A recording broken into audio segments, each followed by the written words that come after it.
The neon sign outside Desert Rose truck stop flickered against the Nevada night like a dying heartbeat.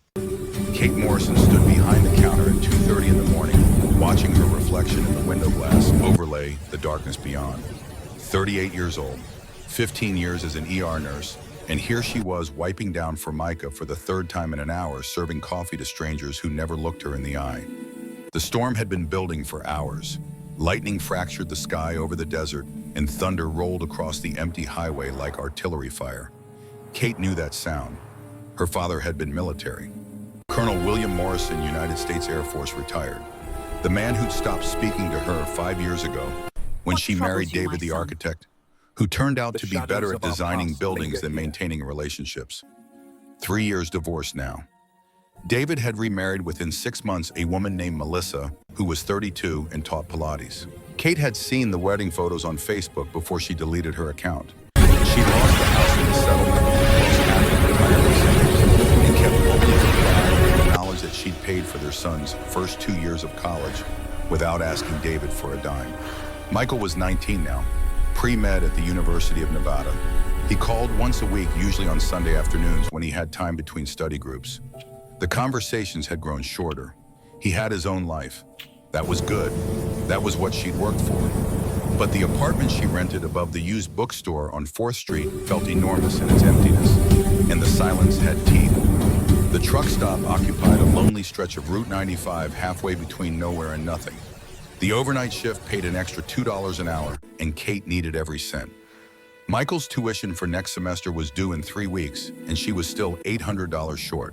She'd picked up weekend shifts at the urgent care clinic, but they'd cut her hours when the new physician's assistant arrived. Younger, cheaper, more willing to work holidays. Frank Martinez sat at the counter nursing his third cup of black coffee. 67 years old Vietnam veteran came in every night around midnight and stayed until 4. He wore a faded army jacket despite the desert heat and read Louis L'Amour westerns with the careful attention of a man who'd once read maps in hostile territory. Kate appreciated his presence. He never tried to chat her up or make crude jokes the way some of the truckers did. He just sat there with a solid presence, occasionally looking over to make sure she was okay. Billy Chen occupied booth 3, staring at a piece of apple pie he'd ordered an hour ago. Long-haul trucker 52 hauled electronics from California to Utah and back again. He carried photos of his grandchildren in his wallet and showed them to Kate every few weeks, the same pictures as if she might have forgotten the gap-toothed girl or the boy with the soccer trophy. She never minded. It reminded her that somewhere beyond this fluorescent-lit island, real life continued. Kate poured herself a cup of tea. The owner didn't care if she drank coffee or tea during the shift, as long as she stayed awake and kept the place clean. She'd stopped drinking coffee 2 years ago when her hands started shaking from too much caffeine and too little sleep. The tea was chamomile, probably stale, but it was warm and it was hers. Tomorrow she'd call Michael. Actually, call him, not just text. Maybe suggest meeting for lunch if he had time. She could drive up to Reno, take him to that Italian place he liked. But then she thought about the $800 and knew she couldn't afford the bus, much less the meal. Tomorrow she'd text, keep it simple, keep it light. The window reflected her face back at her, dark hair pulled into a ponytail, strands of gray she hadn't bothered to dye. Lines around her eyes that hadn't been there 5 years ago. She'd been pretty once in that unremarkable way that didn't turn out, but didn't need to. David had called her beautiful. 15 years later, he'd called her a stranger who'd forgotten how to be a wife. Maybe he'd been right. She turned away from her reflection and reached for the coffee pot to refill Frank's cup. He nodded his thanks without looking up from his book. The small gesture of normalcy made her throat tight. This was her life now. Small gestures, small kindnesses. Nothing that would be remembered when she was gone. The storm hit like a fist at 2:47. Rain hammered the windows so hard Kate thought they might shatter. The lights flickered once, twice, and the ancient HVAC system groaned like something dying. Frank looked up from his book. Billy abandoned his untouched pie and moved to the window. Wind screamed across the parking lot, and Kate saw tumbleweeds cartwheeling past the gas pumps like spectral dancers. The temperature, which had been a sweltering 85 degrees, dropped so fast she could see her breath misting in front of her face. Frank pulled his jacket tighter and muttered something that sounded like incoming. Then the door exploded open. Kate's ER training kicked in before conscious thought. A small figure stumbled through the entrance, and every detail burned itself into her memory with the clarity of crisis. Female child, approximately 7 years old, soaking wet bare feet, leaving muddy prints on the linoleum. White nightgown torn at the hem, and stained with what might have been dirt, or might have been blood. Platinum blonde hair plastered to her face so pale it looked translucent. But it was the eyes that stopped Kate's heart. Pale blue, almost silver, with a quality that was wrong in ways Kate's nurse brain couldn't immediately catalog. Not the wrongness of injury or illness, but something else. Something ancient and terrified and utterly devastatingly alone. The child stood in the doorway with water pooling at her bare feet, not making a sound, just staring. Her lips were tinged blue with hypothermia. Her small hands trembled as they clutched at her soaked nightgown. And she didn't blink. Kate counted. 5 seconds, 10, 15. The child didn't blink. Frank's coffee cup clattered against the saucer so hard it cracked. His voice came out rough. Jesus Christ, where did she come from? Billy pushed back from the window, his chair scraping linoleum. The kid looks half dead. Should we call someone? Kate moved around the counter slowly, hands visible, posture non-threatening. 15 years in the ER had taught her how to approach trauma. The child was in shock, maybe hypothermic, definitely terrified. Kate's mind ran through protocols. Check airway, breathing, circulation. Assess for immediate threats to life. But underneath the clinical assessment was something deeper, something that had nothing to do with nursing and everything to do with being human. This little girl was alone in a storm in the middle of the Nevada desert, and someone had hurt her. Kate knelt down to the child's eye level. Keeping her movements slow and deliberate, her knees protested. 38 wasn't old, but it was old enough to feel the miles. Her voice came out softer than she'd intended. Hey there, sweetheart. Are you okay? Are you hurt? The child's silver eyes locked onto Kate's brown ones, but no response came. Not a word, not a gesture. Just that unblinking stare that made Kate's skin prickle with something that wasn't quite fear and wasn't quite recognition. Kate tried again. Where are your parents, honey? Did someone hurt you? She reached out slowly, telegraphing her intention, and touched the child's hand. Ice cold. Not just cold from the rain, but cold in a way that sent alarm bells screaming through Kate's medical training. The child's core temperature was dangerously low. They needed to get her warm immediately. Kate's fingers closed around the small hand.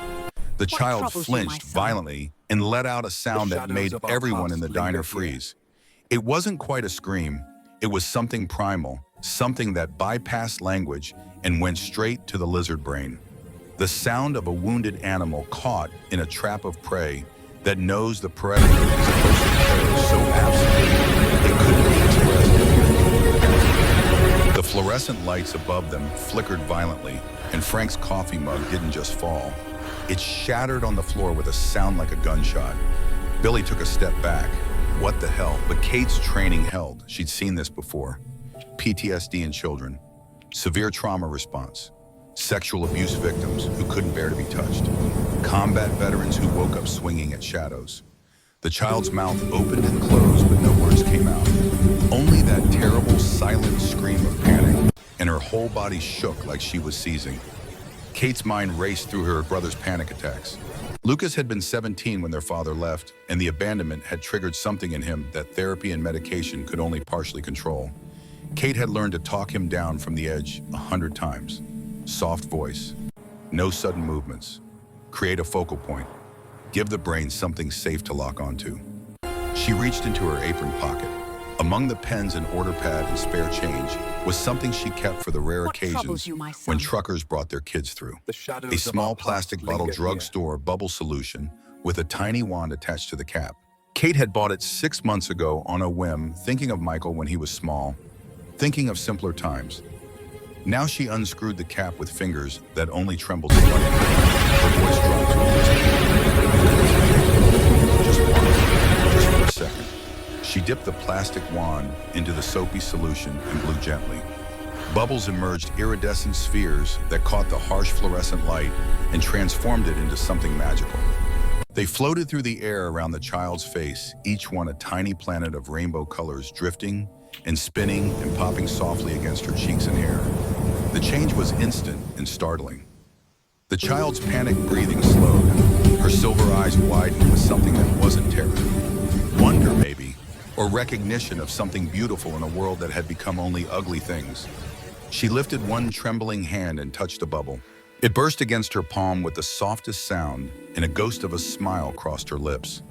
The first sign of humanity Kate had seen from her. Kate blew another stream of bubbles, and the child actually stepped closer. Her bare feet made no sound on the wet floor. She reached for more bubbles, and her movements became less frantic, more childlike. Still pale as moonlight, still cold as winter, but the raw terror had faded from her eyes. Kate kept blowing bubbles, creating a small cloud of shimmering spheres that seemed to glow in the diner's harsh illumination. She found her voice again. Pretty, aren't they? My mom used to make these for me when I was scared. She said they carried wishes. The child reached for more bubbles, and Kate saw the exact moment when the terror released its grip. The small shoulders relaxed fractionally. The silver eyes tracked the floating spheres with something approaching delight. And Kate's heart, which had been professionally detached for 15 years, cracked open just enough to let this strange child in. That was when the temperature dropped 20 degrees in an instant. Kate's breath misted in front of her face like she'd stepped into a walk-in freezer. The windows fogged over, completely condensation appearing so fast it ran down the glass in rivers. Every single light in the diner flickered once, twice, then went out entirely. Emergency lighting kicked in, bathing everything in an eerie red glow that made the whole place look like the inside of a beating heart, or a wound. Frank was on his feet, military instincts overriding his age. His right hand moved to his jacket pocket, and Kate knew he carried. Concealed carry permit, probably a 38 or 9mm. He'd never mentioned it, but she'd seen the bulge under his jacket often enough. What troubles you, His voice my son? came out barely above a whisper. The shadows of our Power past line must linger have gone here. down in the storm. Billy's voice was even quieter. He was staring at the front windows, his face white as chalk. Number. Look outside. Kate followed his gaze and felt her blood turn to ice water. Through the rain-streaked glass, she could see shapes. Not cars, people. At least a dozen, standing perfectly still in the downpour, arranged in a loose semicircle around the diner entrance. They wore dark clothes that seemed to absorb what little light remained, and they didn't move the way normal people moved. Too fluid, too graceful, like predators who'd never known what it felt like to be prey. And they were all facing the diner. The little girl beside Kate suddenly went rigid. She grabbed Kate's hand with fingers like ice, and when Kate looked down, the child's silver eyes had gone completely white. No pupils, no iris, just blank, terrified white. Kate's medical training tried to catalog it. Seizure, shock, neurological event. But something deeper, something that had nothing to do with science, whispered a different truth. The child knew what was out there, and she was more afraid of them than she'd been of anything else. Frank moved closer to Kate and the child. His voice was steady, the voice of a man who'd given orders under fire. Ladies behind me. Now. What troubles Billy you, grabbed my his son? phone, but his hands shook so badly he shadows nearly of our dropped it. past linger No here. signal. How is there no signal? Kate positioned herself between the child and the door. Her body might not be much of a shield, but it was all she had. The child pressed against her leg, those small, ice-cold fingers gripping Kate's uniform with desperate strength. The front door opened with a soft chime that sounded like a funeral bell in the sudden silence. A man stepped inside, and Kate's heart nearly stopped beating altogether. He had to be 6.5 feet tall, with shoulders broad enough to block out the emergency lighting behind him. His hair was black as midnight, swept back from a face that looked like it had been carved from marble by a sculptor who understood both beauty and cruelty. All sharp angles and classical features that belonged in a museum, not a roadside diner in the middle of nowhere, Nevada. But it was his eyes that made Kate's knees weak. Pale gray blue, almost silver, the same shade as the child's. But where the child's eyes held terror, this man's held something ancient. Centuries, not years. The weight of so much time that Kate's 38 years felt like a heartbeat in comparison. He wore a long black coat that looked like it cost more than Kate made in 6 months. And despite the storm raging outside, it didn't have a single drop of rain on it. When he moved, it was with the same predatory grace she'd seen in the shapes beyond the windows. Like gravity affected What him troubles you, differently my than it son? did everyone else. His gaze swept across the diner, taking in Frank cowering by his table. Billy pressed against the back wall and finally settling on Kate and the child. When his eyes locked onto Kate's, she felt something shift in the air around them, like the moment before lightning strikes. When he spoke, his voice carried a faint accent she couldn't place, and a coldness that made the temperature drop to 10 degrees. "Who has been touching my daughter?" Silence crashed down on the diner like a suffocating blanket. Kate could hear her own heartbeat thundering in her ears, could feel the child's fingers tightening around her hand with desperate strength. Frank had gone so pale he looked like he might faint.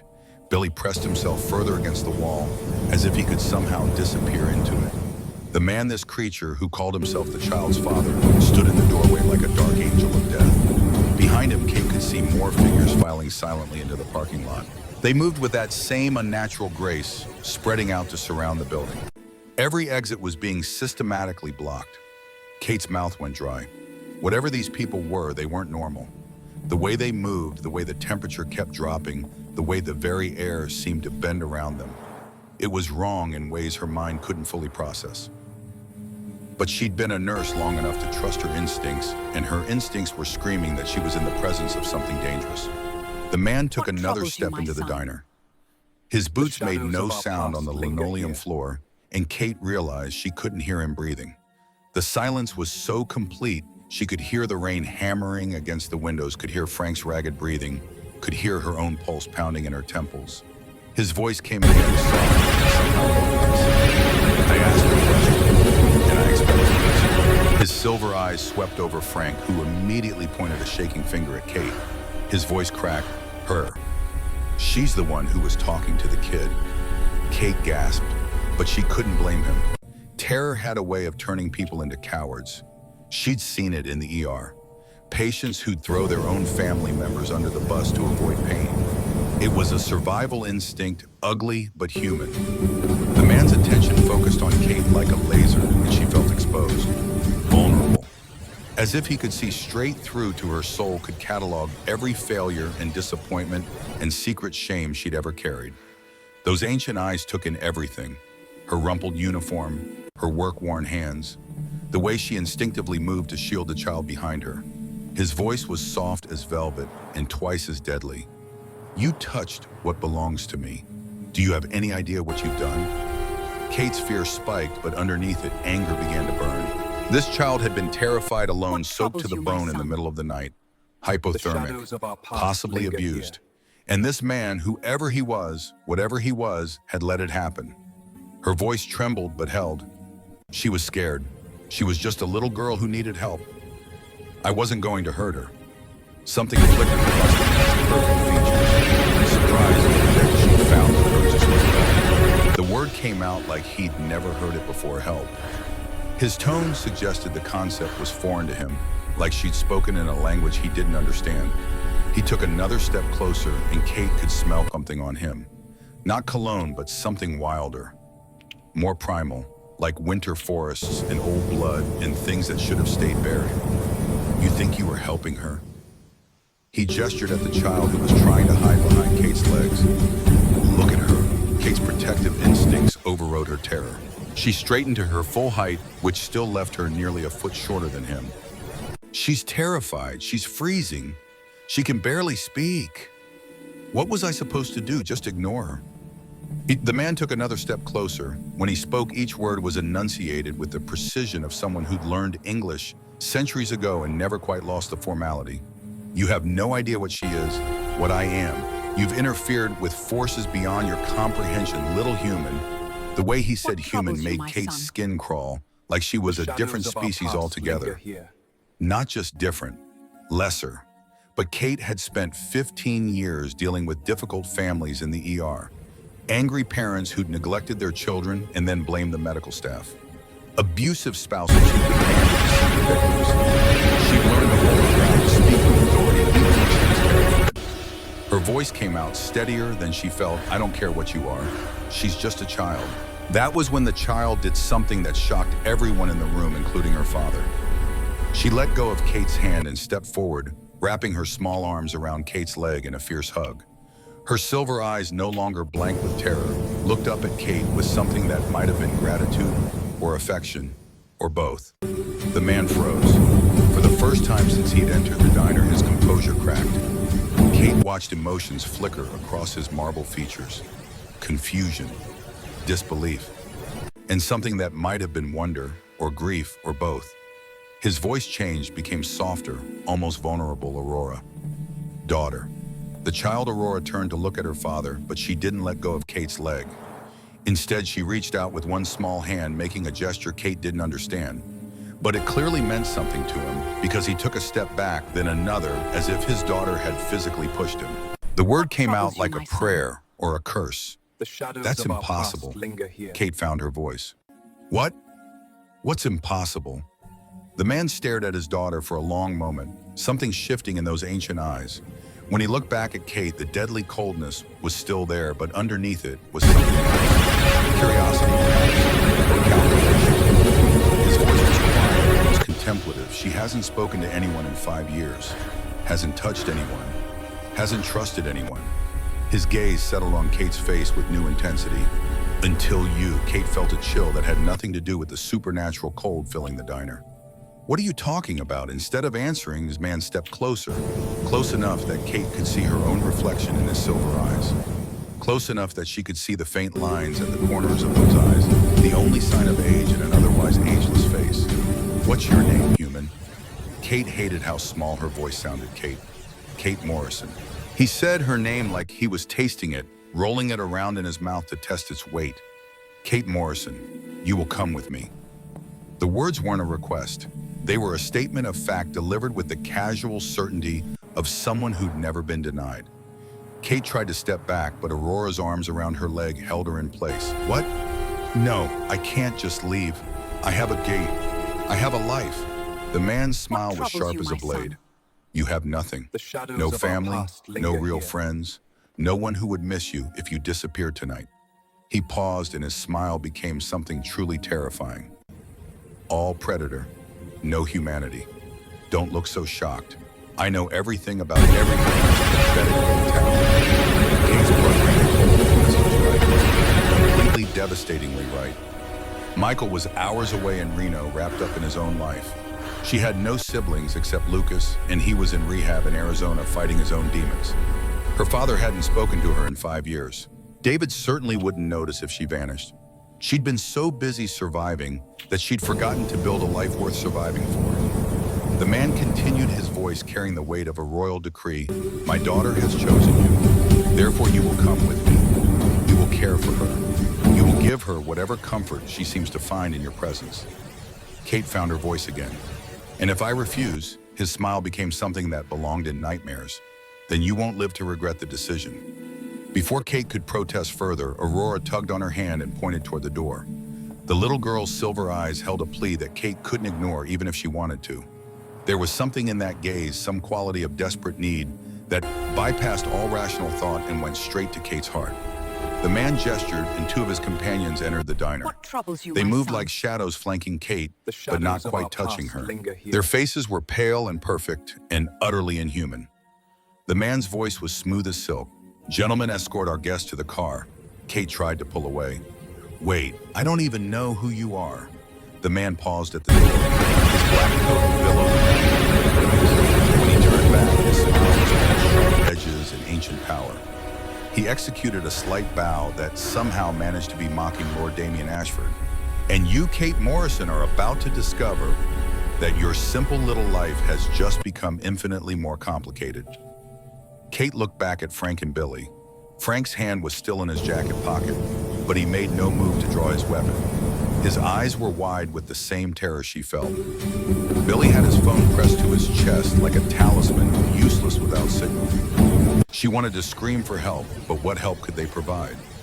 These men, these creatures had moved through the rain without getting wet, had made the temperature drop with their presence, were so clearly other that every survival instinct Kate possessed was shrieking at her to run. But Aurora was holding her hand, trusting her. And Kate had spent 15 years learning to put others' needs before her own. It was what had destroyed her marriage, what had driven her father away, what had left her alone and broke at What 38. troubles you, my son? But it was also who she was down to her bones. She let them guide her toward the door. The night swallowed them whole. The car was the kind you saw in movies about international assassins. Sleek, black armored. The door opened soundlessly and Kate found herself being ushered into the backseat. Aurora climbed in beside her without hesitation, those small, cold fingers never releasing Kate's hand. Two of Damien's men flanked them on either side. Kate studied them in the dim interior light. Both male, both impossibly beautiful in that same marble-carved way. One had amber eyes that glowed faintly in the darkness. The other's eyes were deep red like garnets or fresh blood, and neither of them breathed. Kate watched them for 10 minutes, counting silently using the techniques she'd learned in nursing school to measure respiratory rate. Normal adults breathe 12 to 20 times per minute. These men didn't breathe at all. Their chests never rose. No air passed through their lips. They sat perfectly still like statues, like corpses. Kate's medical training tried to rationalize it. Some kind of respiratory condition. Practiced breath control like free divers. But she knew those explanations were lies she was telling herself to maintain sanity. Damien slid into the driver's seat. He didn't turn on any lights, but the engine purred to life. Through the windshield, Kate could see the parking lot.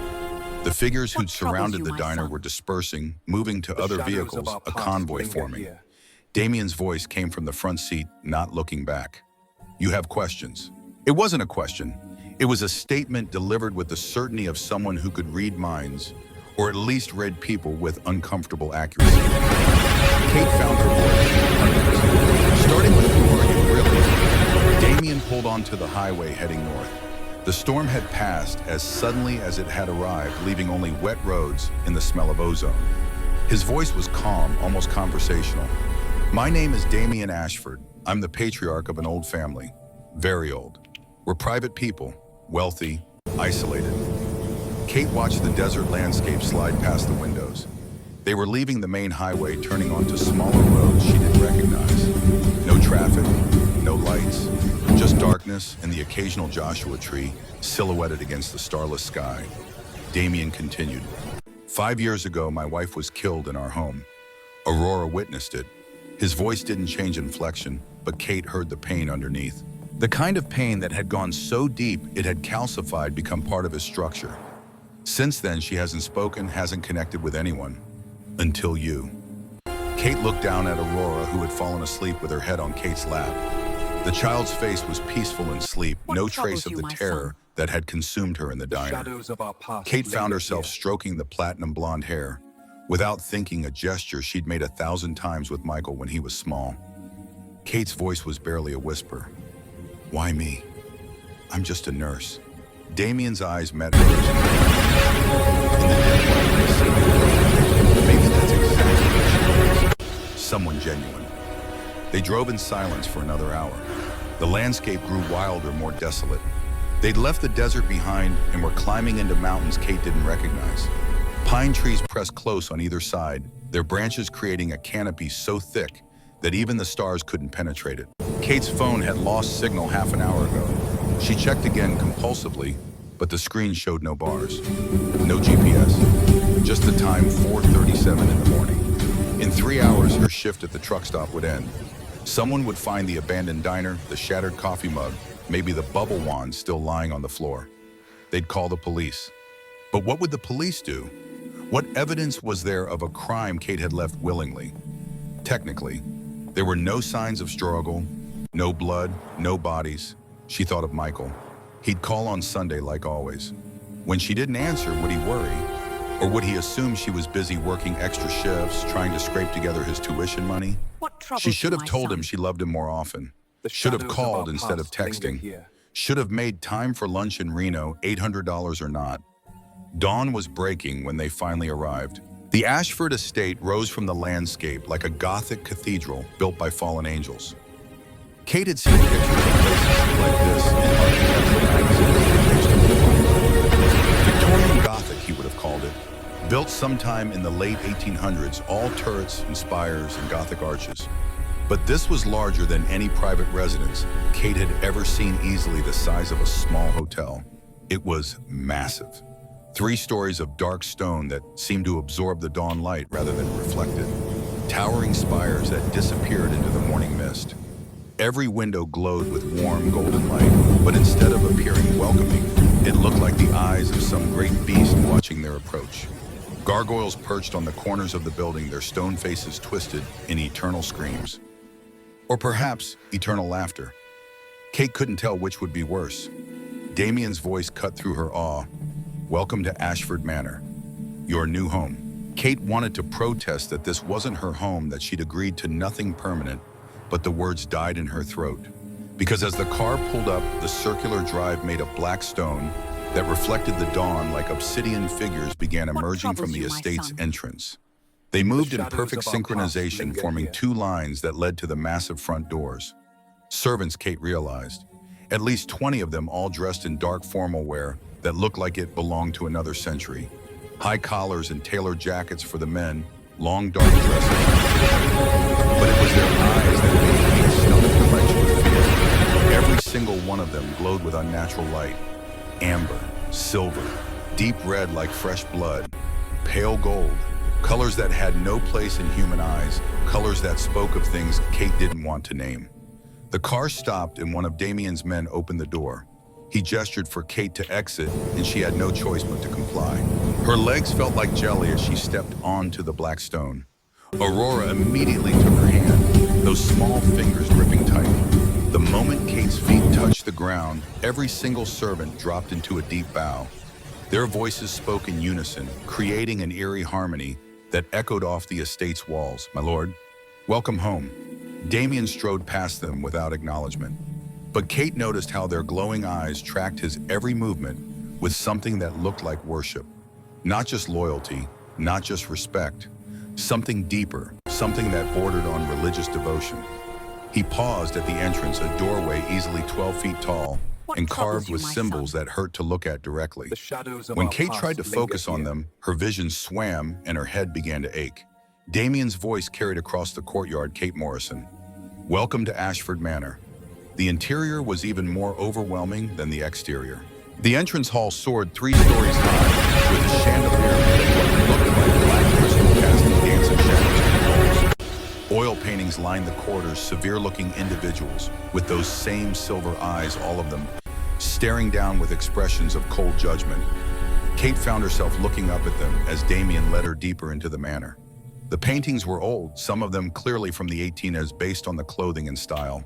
But the faces were hauntingly similar, same sharp features, same silver eyes, same ageless quality that suggested the paintings weren't capturing age so much as timelessness.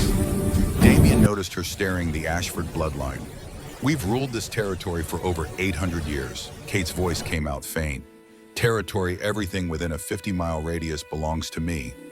Every human, every business, every breath of air." His smile was sharp, "including you now." They walked through corridors lined with tapestries that depicted hunting scenes. But as Kate looked closer, she realized the prey in those images wasn't animals. The fleeing figures were human, and the hunters bore those same glowing eyes. Servants appeared and disappeared like ghosts, always bowing when they passed Damien, always watching Kate with curious glowing eyes. One woman in particular caught Kate's attention.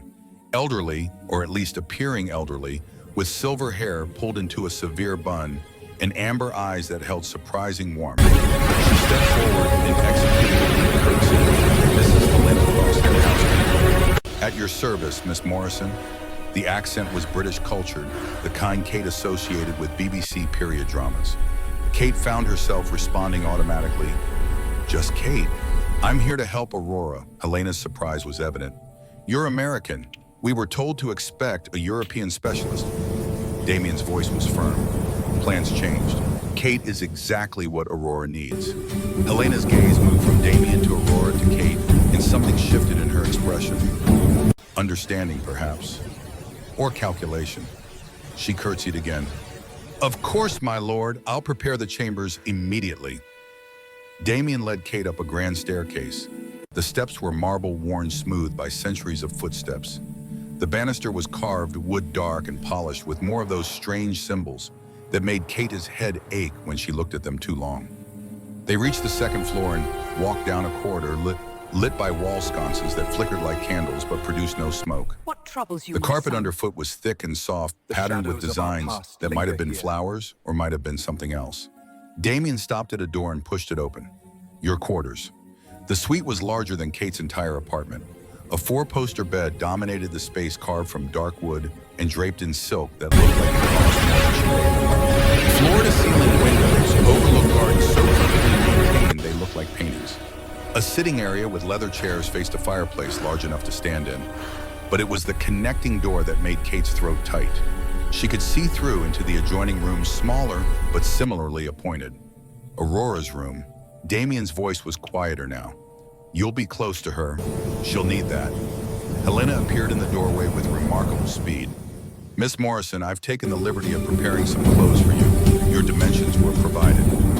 Kate wanted to ask how they'd known her dimensions, but she was too tired to care.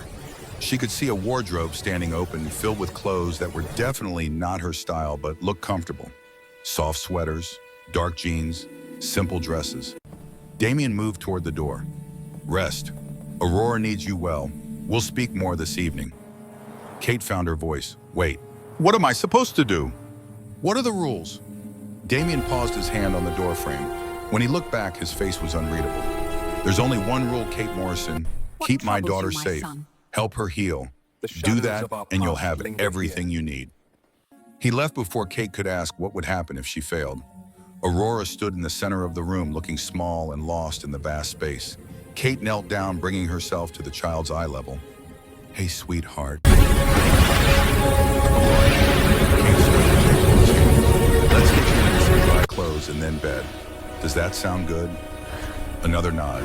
Kate led Aurora into the connecting room. Helena had prepared a nightgown, soft flannel covered in stars.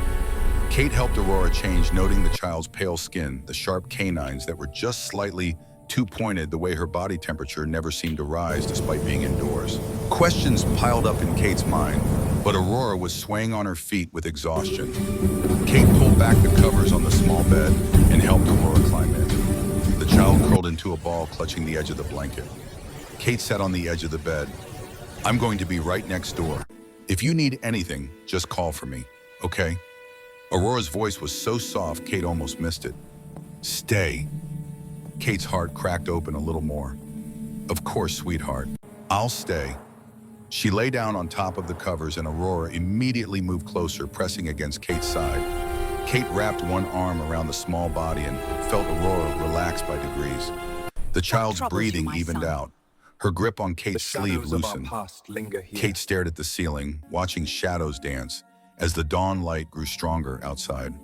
She thought about the truck stop, about Frank and Billy, about her shift that was ending without her. She thought about Michael, who would call on Sunday and find his mother gone. She thought about the $800 she still owed for tuition and wondered if any of that mattered anymore. She thought about Damien's words, "You have nothing, no family, no real friends, no one who would miss you." And she thought about Aurora, this strange silver-eyed child who'd wrapped herself around Kate's heart in the space of hours, who'd chosen Kate for reasons Kate couldn't begin to understand. Kate closed her eyes and let exhaustion take her. Tomorrow she'd figure out what came next. Tomorrow she'd demand answers and plan an escape if necessary. Tomorrow she'd call Michael and somehow explain the inexplicable. But for now she was needed. For the first time in 3 years, someone needed her. Not as a nurse fulfilling professional duty, not as an ex-wife paying penance, not as a mother trying to finance a future she'd never see, just as herself. As Kate, the woman who blew bubbles for frightened children and stayed when she should have run. She woke to late afternoon light streaming through the windows. Aurora was still asleep beside her, breathing softly.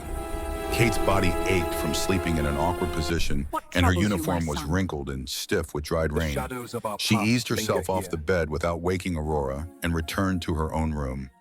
Someone had been in while she slept. A tray sat on the small table near the window.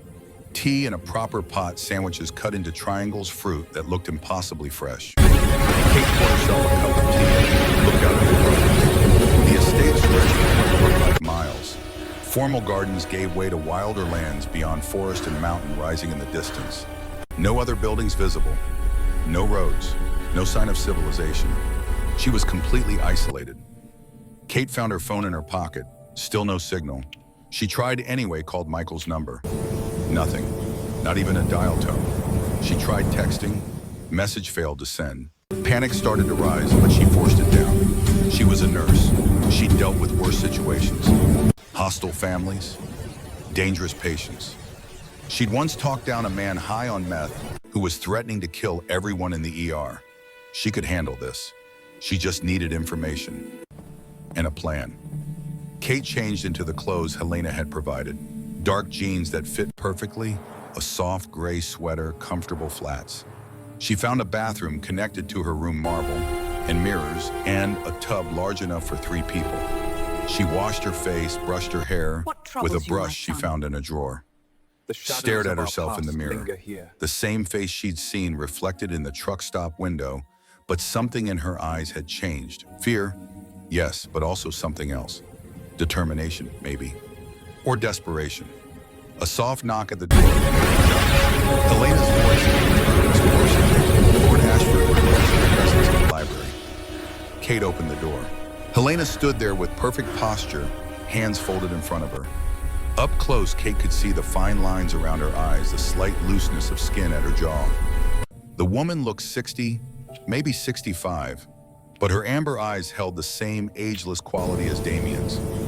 Kate's voice was steadier than she felt. Call me Kate. And where's the library? Helena's smile was kind. Follow me, Kate. And don't worry, Lord Ashford won't harm you. Kate followed Helena through corridors that twisted and turned in ways that defied the building's external architecture. She tried to memorize the route counting doors and noting landmarks, but everything looked similar.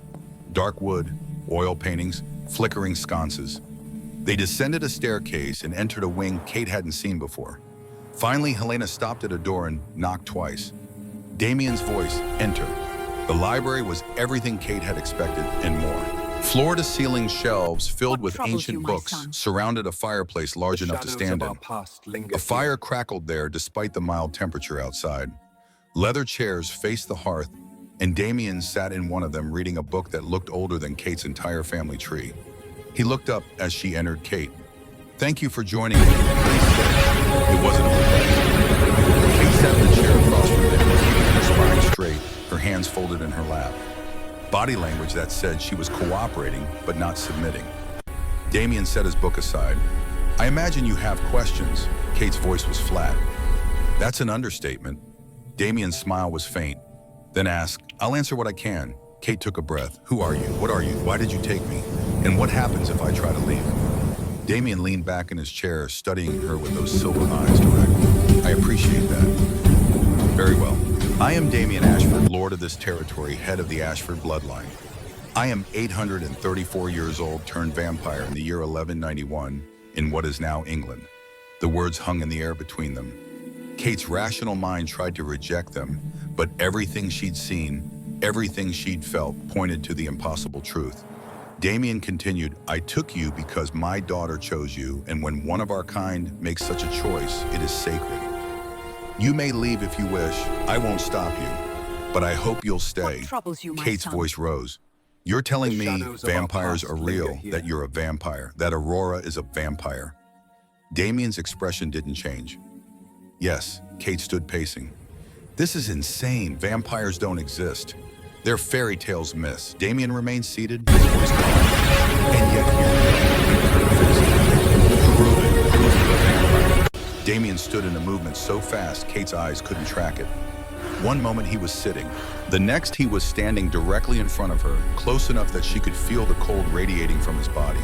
His voice was soft. Are you certain you want that proof? Kate's training held but barely. She didn't step back, didn't flinch, just met his eyes and nodded. Damien's features shifted. His canines extended, becoming fangs that were sharp and white and undeniably real. His eyes darkened, the whites taking on a reddish tinge, and his skin, which had been pale, became almost translucent, showing the network of veins beneath. Kate's heart hammered, but she didn't scream, didn't run, just stared at the monster wearing Damien's face. Then he shifted back. The fangs retracted, the eyes cleared, the skin returned to its normal pallor. He stepped away, giving her space. Satisfied, Kate's voice came out shaky. What do you want from me? Damien returned to his chair. I want you to help my daughter heal. 5 years ago, Aurora witnessed her mother's murder. The trauma broke something in her mind. She stopped speaking, stopped trusting, stopped being a child. He paused, and for the first time, Kate heard genuine pain in his voice. I've tried it. The finest doctors, the best therapists, specialists from around the world. Nothing worked. She was lost to me. His silver eyes found Kate's. Until you, a truck stop waitress with a bottle of bubble solution. You reached her in minutes when experts couldn't reach her in years. Kate sat back down slowly. Why, what's special about me? Damien's expression was thoughtful. I don't know yet, but Aurora does, and that's enough. They sat in silence for a long moment. Kate's mind raced, trying to process everything. Vampires, real vampires. And she was sitting in a vampire's castle talking to an 800-year-old monster about helping his traumatized daughter. Kate found her voice. If I stay, I need some conditions. Damien's eyebrow rose. Conditions? Kate's voice strengthened. First, I need to contact my son. He's 19 in college. If I just disappear, he'll worry. Damien nodded. Reasonable. You may call him, but not tell him where you are. For security reasons. Kate continued. You, my son? Second, I need to know I can leave if I want. You say I'm not a prisoner, but I need that in writing or however you do things. Damien's smile was faint. You have my word, and a vampire's word is binding. Kate met his eyes. Third, you pay Michael's tuition. All of it. Done. I'll have the funds transferred today. Kate's surprise must have shown because Damien's smile widened fractionally. Did you think money was an issue, Kate? I could buy your son's entire university and use it as a summer home. Tuition is nothing. Kate's final condition came out quietly. And you tell me the truth. All of it. What Aurora is, what danger she faces, what you expect from me. Damien's expression grew serious. That's a harder request. Some truths are dangerous, Kate. Kate's voice was firm. I'm an adult. I can handle the truth. Damien studied her for a long moment, then nodded. Very well. Aurora is half vampire, half human. Her mother, Isadora, was a vampire. One of the most powerful of her generation. But Aurora is unique. She's stronger than either parent with abilities we don't fully understand. He stood and moved to the window, looking out at the gardens that makes her valuable and vulnerable. There are other vampire bloodlines, other factions who would use her power for their own ends. What troubles you, my son? Kate's voice was quiet. Is that what happened to her mother? Damien's shoulders tensed. Isadora was killed by a rival lord. Sebastian Crane. He wanted to absorb her power, use her bloodline to strengthen his own. His voice dropped to barely above a whisper. Aurora was in the room. She was 2 years old enough to remember, but too young to understand. The trauma locked her powers away, made her unreachable. Kate felt tears prick her eyes. That poor baby. Damien turned back to her. Which is why I need you. Aurora is starting to heal, starting to come back to herself. But if she fully recovers, if her powers awaken, she'll be in even more danger. Kate understood. You need me to help her heal, but also to keep her safe. Damien's nod was grave. Exactly. You're her anchor, her connection to humanity. The one thing that might keep her from becoming the weapon our enemies want her to be. Kate stood. I need to see her. Make sure she's okay. Damien gestured toward the door. Of course, Helena will show you to the conservatory. Aurora woke an hour ago and asked for you. Kate moved toward the door, then paused. Lord Ashford, Damien. Thank you for being honest. Damien's expression softened fractionally. You're welcome, Kate Morrison. And thank you for giving me hope. Kate found Aurora in the conservatory, a glass-roofed paradise filled with flowers that bloomed in impossible colors. The child sat on the marble floor surrounded by paintings she'd made with watercolors. Each one featured bubbles in various forms. Bubbles floating against a dark sky. Bubbles surrounding a small figure that might have been Aurora. Bubbles protecting two figures that might have been Aurora. Aurora looked up as Kate entered, and her face lit with a smile that made Kate's chest tight. Kate. The way the child said her name like it was something precious made all of Kate's doubts evaporate. Whatever else was happening, whatever dangers lurked in shadows, this child needed her. Kate knelt beside Aurora. Hey, sweetheart, what are you painting? Aurora pointed to the picture of bubbles surrounding two figures. This is us. The bubbles keep the bad things away. Kate studied the painting. The two figures were clearly an adult and a child holding hands inside a sphere of shimmering bubbles. Outside, the bubbles were dark shapes threatening but unable to penetrate the protection. Kate's voice was soft. "That's beautiful, Aurora. You're very talented." Aurora looked up at her. "Will you blow bubbles with me? Like at the place with the lights?" Kate realized Aurora meant the diner. She smiled. "Of course. Do you have bubble solution?" Aurora pointed to a table where Helena had placed bottles and wands. "Mrs. Helena got them for me, but I wanted to wait for you." Kate's heart ached with the simple trust in those words. She retrieved the supplies and sat back down. "Okay, sweetheart, let's make some magic." She dipped the wand and blew. Bubbles emerged floating through the conservatory, catching the afternoon light that filtered through the glass roof. They glowed like tiny suns, each one a perfect sphere of rainbow colors. Aurora giggled and chased them to bubbles more childlike than Kate had seen before. She popped bubbles with her fingers, laughing each time they burst.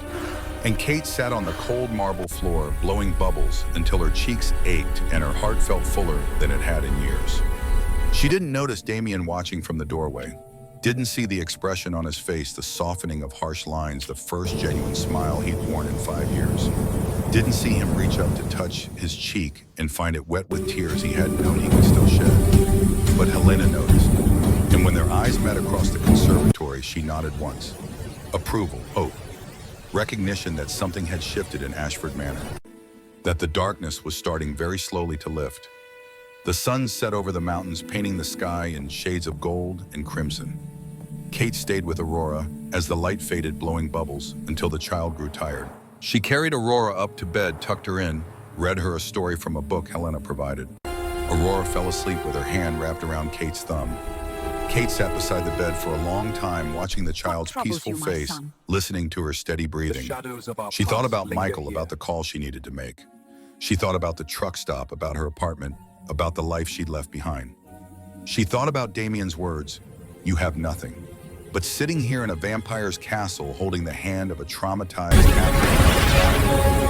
realized maybe she had nothing. But now, impossibly, she had this. A purpose, a child who needed her, a chance to matter. She carefully extracted her hand from Aurora's grip and returned to her own room. Helena had left dinner on a tray. Kate ate mechanically, tasting nothing. Then she showered in the enormous bathroom, using soap that smelled like lavender and felt like silk. She put on the pajamas Helena had provided and climbed into the enormous bed.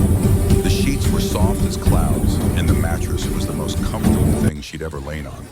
But sleep eluded her. She stared at the ceiling, watching shadows dance as moonlight filtered through the windows. She listened to the night sounds, the creak of old wood settling, the whisper of wind through trees, and underneath it all, the sound of footsteps. Servants moving through the manor, vampires who never slept, who patrolled the corridors keeping watch. Kate closed her eyes and let exhaustion take her. Tomorrow she'd call Michael. Tomorrow she'd start learning about this new world she'd fallen into. My son? Tomorrow she'd begin the work of helping Aurora heal. But tonight, for the first time in years, Kate Morrison fell asleep knowing that tomorrow mattered, that she mattered, that somewhere in this gothic castle full of monsters, she'd found something she'd thought was lost forever. She'd found a reason to keep going. Kate woke the sunlight streaming she didn't recognize. For 3 confused seconds, she thought she was still in her apartment, above the bookstore, late for her shift at the urgent care clinic. Then memory crashed back. The diner. Aurora. Damien's silver eyes and impossible words. Vampires. She sat up in the enormous bed sheets pooling around her waist. Her phone lay on the nightstand where she'd left it. Still no signal. The time read 7:43. She'd slept nearly 12 hours. A soft knock preceded Helena's entrance. The housekeeper carried a tray laden with breakfast that smelled impossibly good. Fresh coffee eggs, prepared exactly how Kate liked them, though she'd never mentioned her preferences: toast with real butterfruit that looked like it had been picked minutes ago. Helena set the tray on the small table by the window. "Good morning, Kate. Lord Ashford thought you might prefer breakfast in your room this first morning. Aurora is still sleeping." Kate's throat was dry. "Thank you. Helena, can I ask you something?" The housekeeper's amber eyes were kind. Of course, Kate chose her words carefully. "How long have you worked here?" Helena's smile was faint. "I was turned in 1847. I've served the Ashford family for 176 years. The casual way she said it, like someone mentioning they'd been with the company for a decade, made Kate's head spin. She forced herself to focus. And you're happy. Elena's expression softened. Lord Damien saved me from a very dark fate. I serve him gladly. He's a good man, Kate, despite what he is. She moved toward the door, then paused. He's also a father who loves his daughter more than his own existence. Remember that. Kate ate breakfast mechanically, tasting nothing. Her mind kept circling back to the same questions. What had she agreed to? How long could she stay? And the most dangerous question, did she even want to leave? She dressed in the clothes Helena had provided. Dark jeans, soft gray sweater, comfortable flats. Found herself in front of the mirror again, studying her reflection. 38 years old, divorced, broke, alone. And now somehow essential to an 800-year-old vampire's traumatized daughter. Her life had been small. Paycheck to paycheck, shift to shift, counting hours, until she could afford Michael's next tuition payment. But this was bigger than anything she'd imagined. Dangerous, yes. Impossible, certainly. But also necessary in a way nothing else had been in years. She needed to call Michael. Kate found her way back to the library. Damien sat in the same chair as yesterday, reading a different ancient book. He looked up as she entered, and something in his expression suggested he'd been expecting her. His voice was calm. You want to call your son? Kate nodded. You said I could. Damien produced a phone from his jacket pocket. Not a smartphone, but an older model with actual buttons. This line is secure but untraceable. You have 15 minutes. Tell him you're safe, that you've taken a temporary position, that his tuition is handled. Nothing more. Kate took the phone with shaking hands. What if he asks where I am? Damien's silver eyes held hers. Then you lie, for his safety and yours. Kate dialed Michael's number. It rang 3 times before he answered, his voice thick with sleep. Hello. Her throat closed. Hearing his voice so familiar and safe made everything else feel surreal. Michael, it's Mom. Mom. His voice sharpened with concern. Where are you? I tried calling yesterday. Your phone went straight to voicemail. The truck stop said you didn't show up for your shift. Kate forced steadiness into her tone. I'm fine, honey. Something came up. I took a temporary nursing position. Private care live-in, very good money. Michael's skepticism was audible. Private care, Mom? That doesn't sound like you. What troubles you, my What's son? going on? Kate looked at Damien, who watched her with unreadable eyes. I'm helping a little girl who needs specialized care. The family is very private, very wealthy. They're paying enough to cover your tuition for the entire semester. Silence on the other end. Then Michael's voice cried. Is this because of the tuition? If you're doing something you don't want to do because of me? Kate's voice cracked. I want to do this, Michael. This little girl, she needs me. And honestly, I think I need her too. More silence. Kate could almost hear her son processing, weighing whether to push harder or trust her judgment. Finally, okay. But Mom, you sound different. Are you sure you're safe? Kate looked around the library at the ancient books and flickering fire and the vampire lord watching her with patient silver eyes. I'm safe, I promise. And I'll call you every week. Okay, same time Sunday afternoons. Michael's voice held doubt but acceptance. Okay, I love you, Mom. Kate's eyes burned. I love you too, honey, so much. She ended the call and handed the phone back to Damien. Her hands shook. Damien's expression was understanding. That was difficult. Kate's laugh was hollow. I just lied to my son. That's not something I do. Damien set the phone aside. You protected him. That's something a good mother does.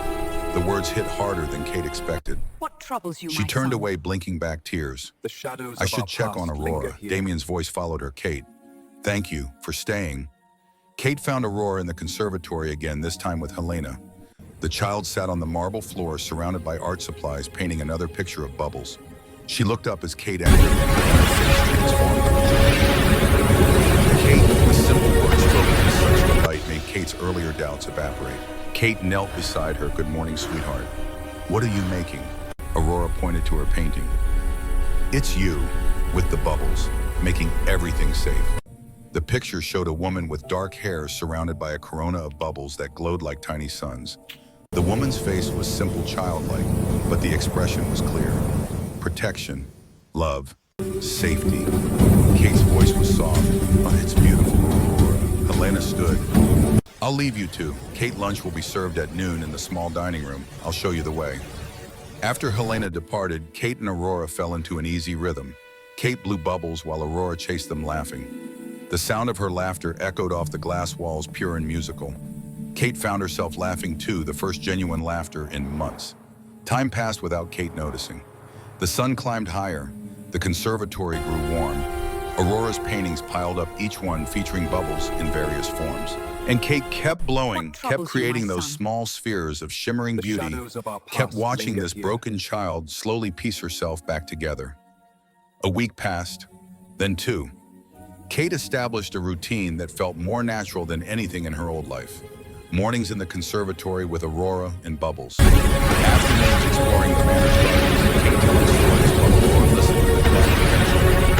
Evenings reading together in Aurora's room until the child fell asleep. Nights in the library with Damien talking about books and philosophy and the weight of centuries. Kate learned things about vampires she'd never imagined. They could eat human food but gain no sustenance from it. They didn't sleep but could rest in a meditative state. Sunlight didn't kill them but weakened them significantly. Silver burned their skin. Wooden stakes wouldn't kill them but would paralyze them. And most importantly, they could love, could grieve, could feel with an intensity humans couldn't comprehend because they had so much more time to feel. Damien told her about Isadora during one of their evening conversations. They sat in the library fire crackling, comfortable silence broken only when one of them felt moved to speak. His voice was quiet. She was 500 years old when we married. I was 700. We'd both seen empires rise and fall, watched centuries of human progress. But together we were young again. Kate watched the firelight play across his features. What troubles you, my son? How long were you married? The shadows of our Damien's past smile linger was sad. here. 500 years, and every day I loved her more. That's the curse of immortality. Kate, love doesn't fade with time. It deepens, becomes part of your structure. When she died, it was like losing half my soul. Kate's voice was gentle. Tell me about her. And Damien did. He spoke of Isadora's fierce intelligence, her love of art and music, her gift for seeing beauty in dark places. He told Kate about the night Aurora was born, how Isadora had labored for 3 days because vampire births were rare and difficult. How when Aurora finally arrived perfect and screaming and alive, Isadora had wept with joy. He told Kate about the morning Isadora died, how he'd been at a council meeting dealing with territorial disputes that seemed important then, but meaningless now. How he'd felt the bond between them suddenly sever like a string pulled too tight, finally snapping. How he'd raced home to find his wife's body already turning to ash, and his daughter catatonic with trauma.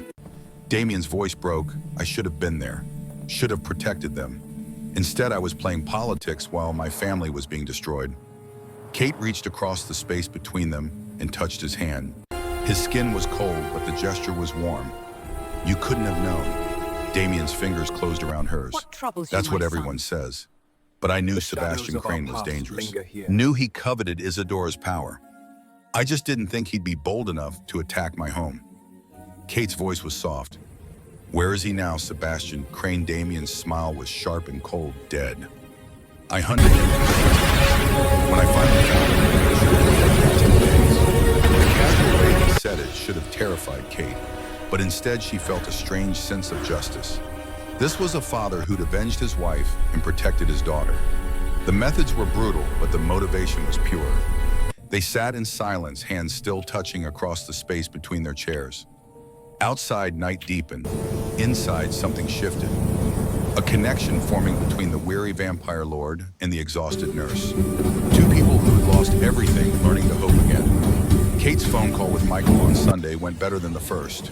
He sounded more relaxed, more accepting of her new position. He talked about his classes, his girlfriend. He hadn't mentioned before his plans for spring break.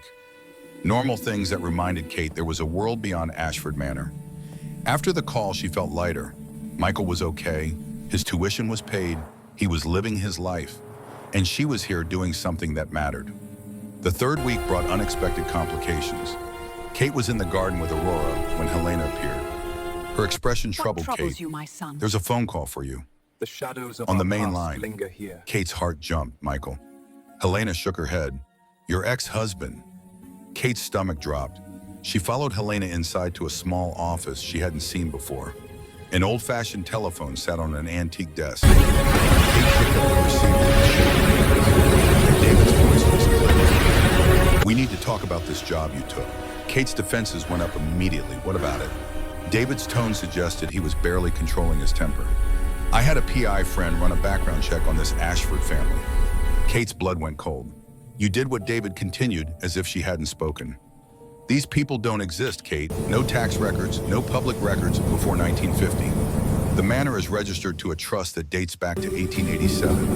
And there are rumors, disappearances near their property." Kate forced calm into her voice. "That's ridiculous, David. I've been here 3 weeks. Everything is fine." His voice softened slightly. "Is it, Kate? This isn't like you. Taking a live-in position with strangers, cutting yourself off from everyone." Kate's anger flared. "Since when do you care? You haven't checked on me in 3 years. Suddenly you're concerned." David's sigh was audible. "I know I haven't been there for you. I know the divorce was hard, but Michael is worried, and when he's worried, I worry." Kate's voice was tight.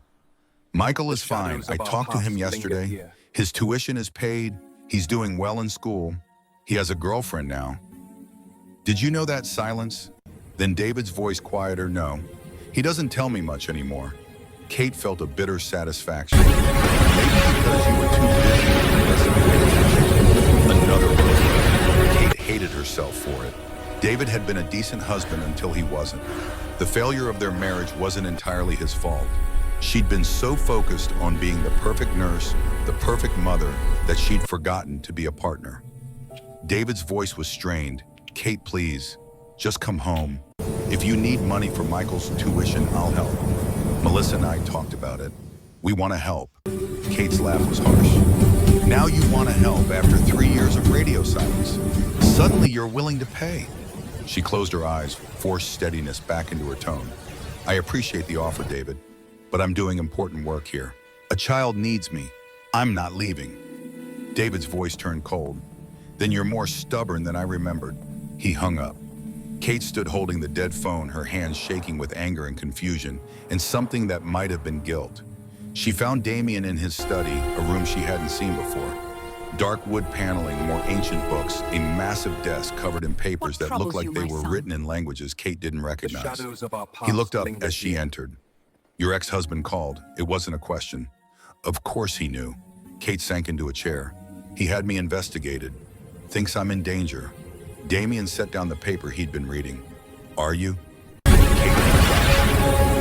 Damien's expression was not from me, not from anyone in this manner.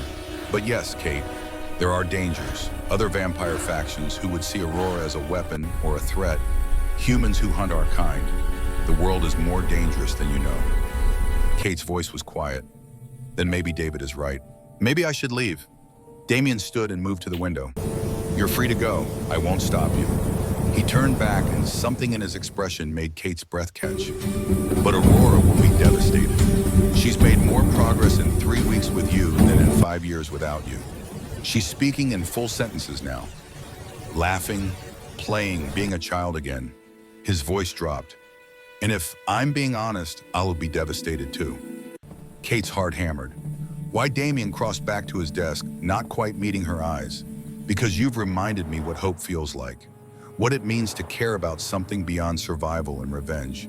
You've brought light into a house that's been dark for too long." Kate moved closer. "Damien." He raised a hand. "I'm not asking for anything, Kate. I know what I am, what I can never be. But I want you to know that your presence here matters. To Aurora, to me, to all of us." Kate's voice was barely above a whisper. "I'm not leaving." Damien's eyes met hers, and something passed between them. Not romance, not yet, but recognition. Two damaged people finding comfort and shared purpose.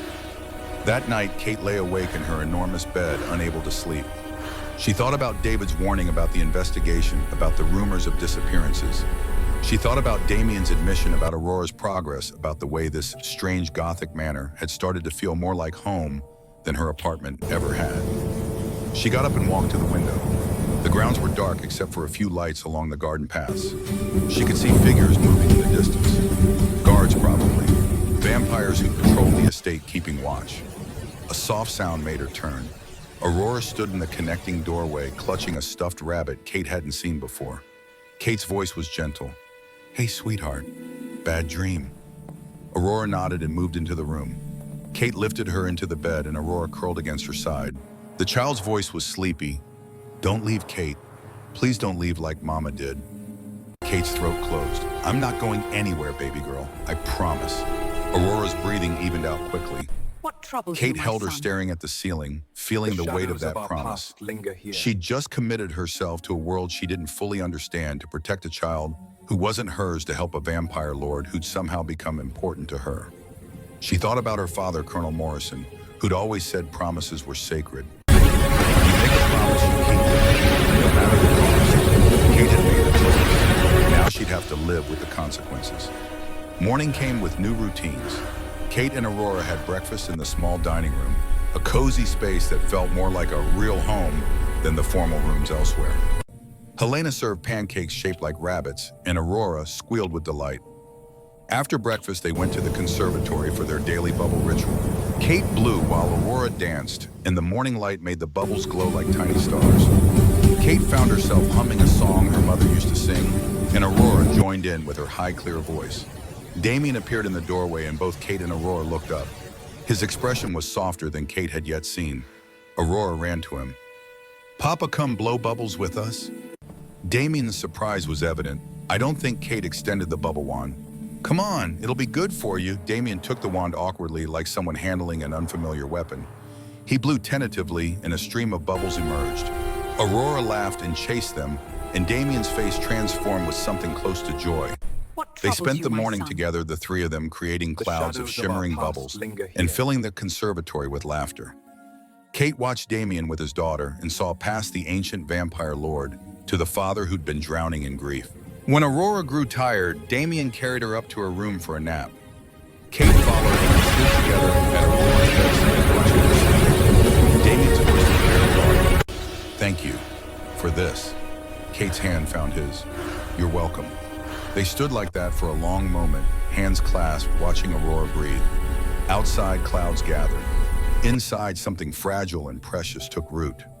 Neither of them noticed Helena watching from the hallway, her amber eyes bright with tears. The housekeeper had served the Ashford family for nearly 2 centuries. She'd seen Damien through countless sorrows, watched him harden into something cold and distant. But now seeing him hold the human woman's hand, while they watched his daughter sleep, Helena felt hope for the first time in 5 years. Perhaps the darkness was finally lifting. The 4th week at Ashford Manor brought a restlessness Kate couldn't name. She woke before dawn to find Damien already in the library, surrounded by papers and maps spread across his desk. His silver eyes were darker than usual, and tension radiated from his shoulders. Kate's voice was quiet. "What's wrong?" Damien looked up, and for a moment she saw past his careful control to the fear beneath. "Reports from my scouts. Movement along the northern border. Sebastian Crane's old allies are gathering." Kate moved closer to the desk. "I thought you said Sebastian was dead." Damien's smile was grim. "He is, but his bloodline is a Palatian foundation. His nephew Adrian has been consolidating power. He's older than me, more dangerous, and he wants Aurora." Kate's blood chilled. Why Damien stood pacing to the window? Because she's the key to everything. Her power, properly bound and controlled, could tip the balance of our world.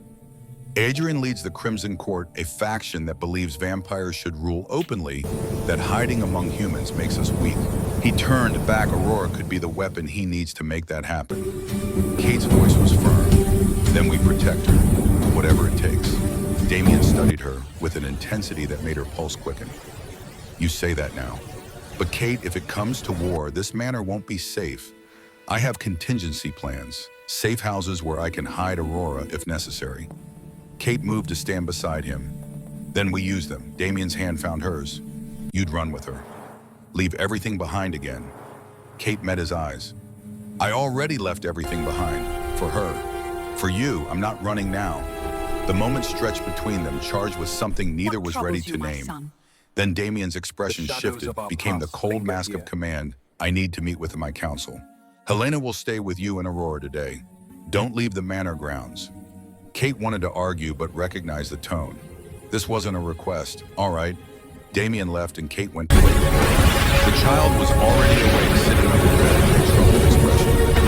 Aurora's voice was small. Something bad is coming. Kate sat on the edge of the bed. What makes you say that? Aurora's silver eyes were too knowing. I can feel it. Like before, when the bad man came for Mama. Kate pulled her close. Your father and I won't let anything happen to you, I promise. But Aurora's grip was tight, desperate. The bad man is stronger now. He has more friends. Kate's mind raced. Aurora's instincts were vampire instincts, sharper than human intuition. If she sensed danger was real, then we'll be ready. They spent the day in unusual routine.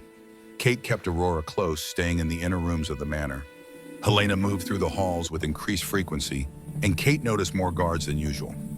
Vampires she'd never seen before, all wearing dark clothes and carrying weapons that looked ancient and deadly. As twilight approached, Kate stood at her window and watched the grounds. More figures moved in the shadows now. An army preparing for siege. The attack came at midnight. Kate was reading to Aurora when the first explosion shook the manor. The windows rattled in their frames and somewhere distant glass shattered. Aurora's scream was primal, terrified the same sound she'd made in the diner weeks ago. Kate grabbed her, moving away from the windows. It's okay, baby, I've got you. The door burst open. Helena stood there, her eyes blazing with urgency. They breached the outer walls. Kate, you need to take Aurora and run. Now, Kate's training held, where Helena pressed something into Kate's hand. A key basement, east corridor. Behind the wine racks is a tunnel. Follow it north for 3 miles. There's a car waiting with keys in the ignition. Drive to Portland. Address is in the glove box. More explosions. Closer now. The lights flickered and died. Emergency lighting kicked in, bathing everything in that same red glow from the diner. And Kate's mind flashed back to that first night. How had she not seen this coming? Kate's voice was steady despite her terror. What about Damien? Helena's expression was grim. He's holding them at the front, but there are too many. Go. Now. Kate ran with Aurora clutched to her chest. Down corridors she'd memorized over weeks. Past rooms she'd come to know. The manor shook with impacts, and through windows she glimpsed figures fighting in the darkness. Damien among them moving like death incarnate, but even he was being overwhelmed. The basement was dark and cold. Kate found the wine racks Helena mentioned and pulled. They swung open on hidden hinges, revealing a tunnel that descended into earth. Kate's nurse instincts cataloged everything. Aurora's rapid breathing, her own elevated heart rate. The way her hands shook, she pulled out her phone. But the flashlight worked. They entered the tunnel. Kate pulled the wine racks closed behind them, and darkness swallowed them whole except for the phone's narrow beam. Aurora whimpered against her shoulder. Kate's voice was steady. Remember the bubbles, sweetheart? How they kept us safe, she fumbled in her pocket. The bottle was still there. She'd carried it everywhere for weeks. Kate blew into the darkness, and bubbles emerged glowing faintly in the phone's light. Aurora's breathing slowed, pretty bubbles. Kate kept blowing as they walked. The tunnel was narrow, carved from rock ancient. Her phone's light showed scratch marks in the stone centuries of use. How many Ashfords had fled through this passage? How many had survived? They walked for what felt like hours, but was probably 20 minutes. Kate's arms ached from carrying Aurora. Her legs burned, but she kept moving, kept blowing bubbles when Aurora's panic threatened to resurface, kept whispering reassurances she wasn't sure she believed. Finally, the tunnel opened into a small garage. A nondescript sedan sat waiting, keys in the ignition as promised. Kate strapped Aurora into the back seat and started the engine. The garage door rolled open automatically, revealing a forest road. Kate drove north, fast but not recklessly. She had precious cargo. The address Helena mentioned was in the glove box as promised. A safe house 30 miles away. The city lights appeared after 40 minutes of tense driving. Kate followed the GPS on her phone now that she had signal again.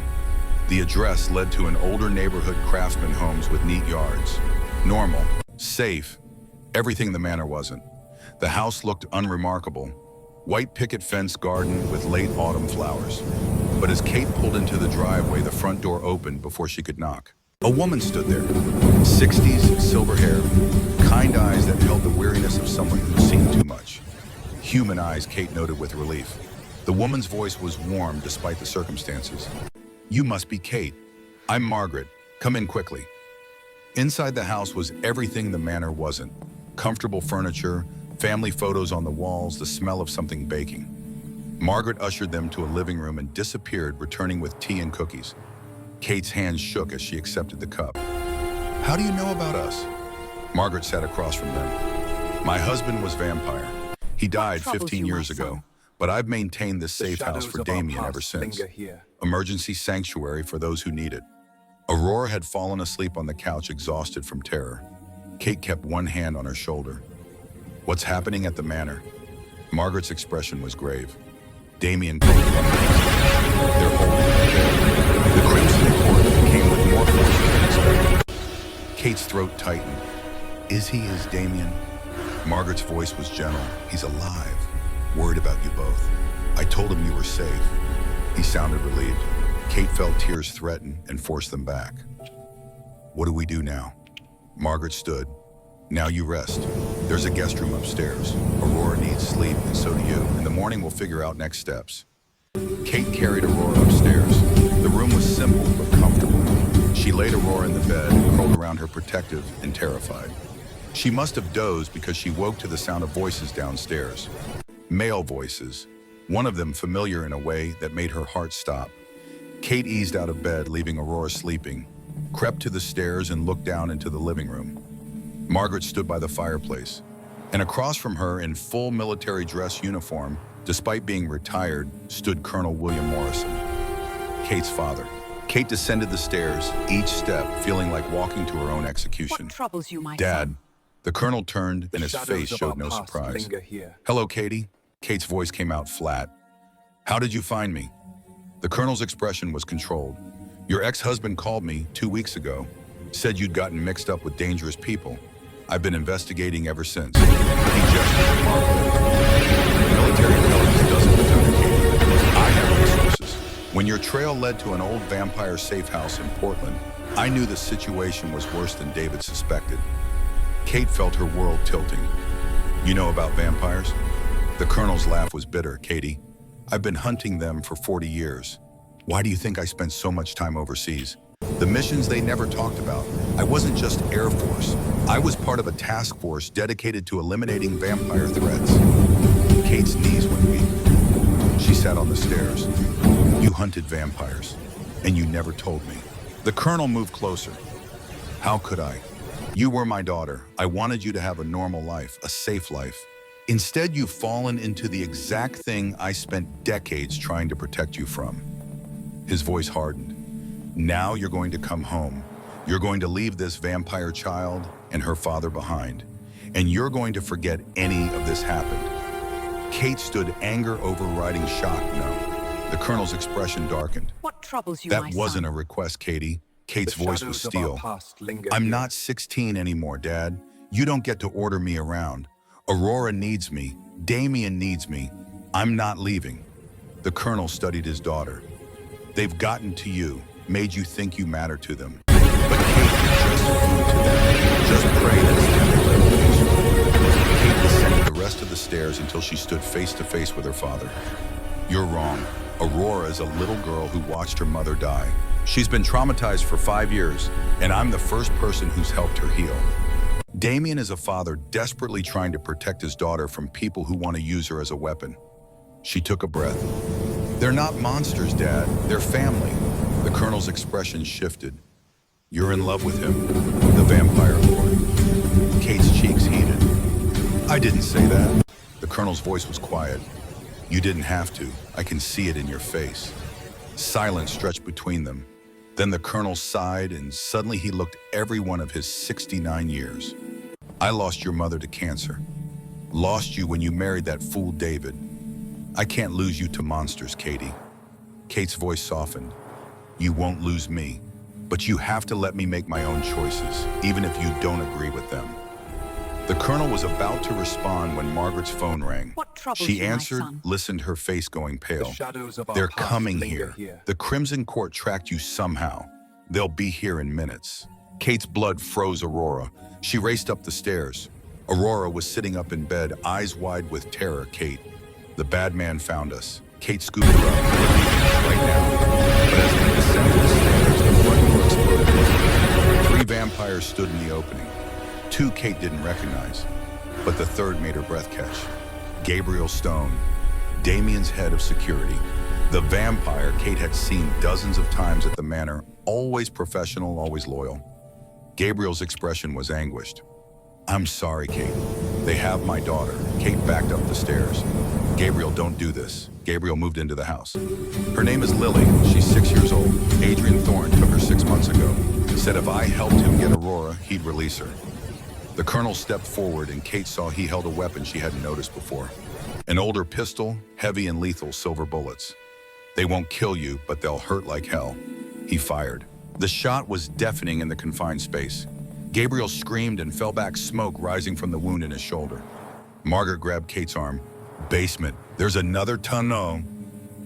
"Go!" Kate ran with Aurora the colonel right behind them. Margaret stayed at the top of the stairs and Kate heard her voice raised in defiance before it was cut off. Heard the sickening sound of violence. Forced herself not to look back.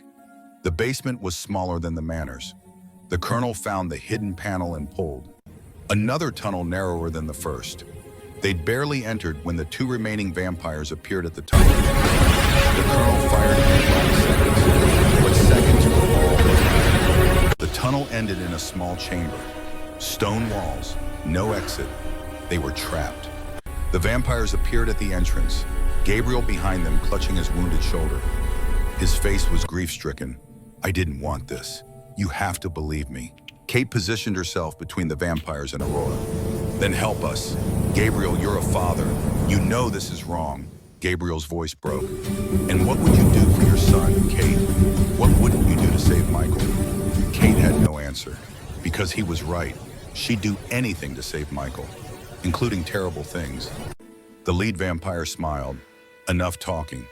The girl comes with us." He moved forward. The colonel fired his last shot. The vampire staggered but kept coming, grabbed the colonel and threw him against the wall. The impact was sickening. Her father crumpled unconscious. Kate screamed, "Dad." The vampire reached for Aurora. Kate threw herself in front of him, knowing it was useless. "What troubles you, His my hand son?" closed around her throat, lifting her off the ground. Her vision began to darken. Then Aurora spoke, her voice clear and commanding. "No more dying." The vampire holding Kate froze. Aurora stood in the center of the chamber, and she was glowing. Not metaphorically. Actually glowing silver light radiating from her small body. Aurora raised her hands. Kate taught me bubbles. Keep the bad things away. She blew not with a wand, but with her breath. And the bubble that emerged was enormous, growing to fill the entire chamber. But this wasn't soap and water. This was pure light, pure power, pure will made manifest. The vampires tried to retreat, but the bubble expanded faster than they could move. It touched the lad vampire and he screamed as smoke rose from his skin. The bubble was sunlight, compressed dawn in a bottle. Everything vampires feared made real. Gabriel watched in horror. "Aurora, please. I was trying to save my daughter." Aurora's glowing eyes turned to him. "Then you should have asked for help. Papa would have helped. Kate would have helped. Instead, you hurt people." The bubble contracted and the three vampires became ash. Just ash. And silence. Aurora's glow faded. She swayed and Kate caught her before she fell. The child was cold, colder than Kate had ever felt her. Using that much power had drained something essential. Kate held her close. "It's okay, baby. You're safe now." The colonel groaned. Kate moved to him, checking his pupils with the flashlight from her phone. Concussion, probably. Maybe cracked ribs. But alive. Kate's voice was fierce. "Stay with me, Dad. You're not dying in some vampire tunnel." The colonel's eyes focused on her. "Did I just see a 7-year-old girl turn 3 vampires into dust?" Kate's laugh was slightly hysterical.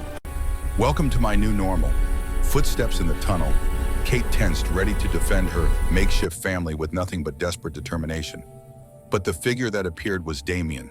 He was covered in blood, his clothes torn, his face haggard with exhaustion. But his silver eyes found Aurora and Kate, and relief flooded his expression. "You're alive." Kate's voice broke Damien. He crossed the space in an instant, pulling both Kate and Aurora into his arms. His body was cold, but the embrace was warm. Safe. Home. Damien's voice was rough. I felt her use her power, felt it from miles away. I've never sensed anything so strong. He pulled back, looking at Aurora. Are you hurt? Aurora shook her head. I protected Kate, like she protected me. Damien's eyes met Kate's. Gabriel. Kate gestured at the ash. Aurora handled it. Damien's expression was complex. What troubles Grief you, my perhaps son? for a trusted guard who'd betrayed him. Relief that Kate and Aurora survived. And something else, something fierce and possessive when he looked at Kate. The colonel groaned again. Damien's gaze shifted. Your father, I presume. Kate nodded. He needs medical attention. Damien studied it. He shot one of my vampires. The colonel's voice was weak and defiant, and I knew it. Damien's smile was faint. I'd expect nothing less from a soldier. Come, my people have secured the manor. The crimson cord is broken. Adrian Thorne is dead. Kate's surprise was evident. You killed him. Damien's expression was grim. He came himself arrogant enough to think he could take Aurora. He was wrong. They made their way back through the tunnels. Damien carried Aurora, who'd fallen asleep. Kate helped her father, who leaned heavily on her shoulder. They emerged into dawn light that painted the Portland sky in shades of gold and rose. Damien's people were waiting. Vampires Kate recognized from the manor, battered but victorious. They loaded into cars, a convoy forming for the return journey. Kate sat in the back with Aurora sleeping on her lap and her father beside her. The colonel studied Damien in the front seat. The colonel's voice was thoughtful. You really love them. Both of them. Damien met his eyes in the rearview mirror, more than my own existence. The colonel nodded slowly. Then I was wrong about you. Not wrong about what you are, but wrong about who you are. Damien's smile was tired. Is that an apology, Colonel? The colonel's laugh turned into a wince.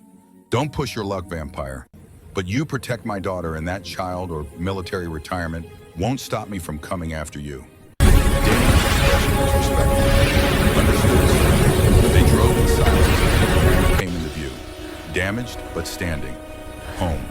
Helena met them at the entrance, tears streaming down her face. My lord, Miss Kate, young mistress. Thank God. The next days passed in a blur of recovery. The colonel stayed despite his initial protests, letting Helena tend his injuries with surprising competence. Kate divided her time between Aurora and her father, watching two people from different worlds slowly accept each other's existence. A week after the attack, Kate found Damien in the library. He stood at the window, looking out at gardens being repaired by servants who moved with quiet efficiency. Kate's voice was soft. You wanted to see me? Damien turned. I have a proposition, rather a request. Kate moved closer. I'm listening. Damien's voice was careful. Stay, not as Aurora's nurse or temporary caretaker. Stay as family. Help me raise her. Stand beside me as we rebuild what was destroyed. He paused. I know what I'm asking. I know what I am. I can't offer you a normal life, Kate. I can't grow old with you or give you the simple future you deserve. But I can offer you purpose, family, a place where you matter. Kate's throat was tight. Damien, he raised a hand. You don't have to answer now. Think about it. Talk to your son, your father. But know that if you stay, you'll have everything. Protection, resources. And more than that, his voice dropped. You'll have me, whatever that means. Whatever you want it to mean. Kate studied his face, saw the vulnerability there, the hope he was trying to hide. Thought about her empty apartment, her dead-end jobs, her life that had been so small. Then thought about Aurora's laughter, about blowing bubbles in the conservatory, about late-night conversations in this library, about feeling needed and valued and essential. Kate's voice was steady.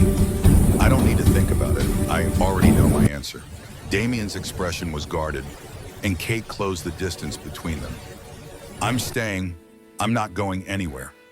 Damien's relief was palpable. He reached out, cupped her face with one cold hand. You're certain, Kate smiled. I've never been more certain of anything. They stood like that for a long moment. Then Damien leaned down and Kate rose on her toes, and their lips met in a kiss that was gentle and desperate and full of promise. When they finally pulled apart, Damien's voice was rough. Thank you for choosing us. Kate's laugh was soft. You make it sound like a sacrifice. This is the best choice I've ever made. Aurora's voice came from the doorway. Does this mean Kate is staying forever? They turned. Aurora stood there with the colonel behind her. The child's face was open. The colonel's was resigned. Kate knelt sweetheart. Aurora ran to her, and Kate held her close, felt Damien's hand on her shoulder, looked up to see her father watching them with an expression that might have been approval. The colonel cleared his throat. I suppose I should get used to having a vampire for a son-in-law. Kate laughed. Dad, we haven't. Damien's smile was warm. Give us time, Colonel. I'm 800 years old. I've learned patience. The colonel's grunt might have been amusement. Just treat my daughter right, or patience won't save you from me. They stood together in the library as evening fell outside. An unlikely family forged from impossible circumstances. A vampire lord, a human nurse, a half-vampire child, and a retired military vampire hunter. Kate thought about the truck stop, about that stormy night weeks ago. How she'd been so certain her life was over. How wrong she'd been. Because standing here in this gothic manor full of monsters and magic, holding a child who needed her, and loved by a vampire who'd waited centuries to hope again. This wasn't the end, it was the beginning.